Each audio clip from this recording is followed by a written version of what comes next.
If Ashes of Creation shows EAC Failure, failed login, don't worry.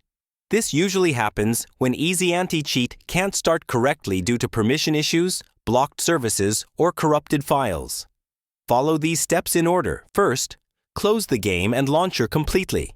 Make sure nothing related to Ashes of Creation or Easy Anti-Cheat is running in the background. Next, repair Easy Anti-Cheat. Open the game's installation folder, Easy Anti-Cheat. Run Easy Anti-Cheat, Setup exe. Select Ashes of Creation and click Repair Service. Now, run the launcher as administrator.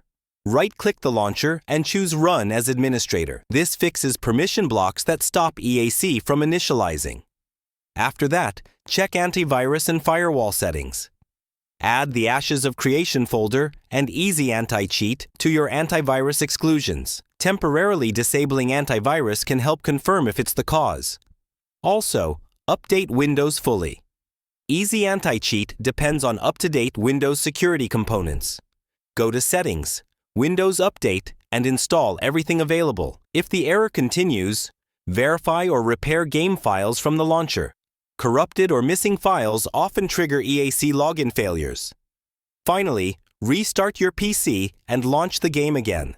In most cases, repairing Easy Anti-Cheat and running the launcher as administrator fixes the failed login error. If this tutorial saved you time, like the video, subscribe to LearnBase, and ask your next question below.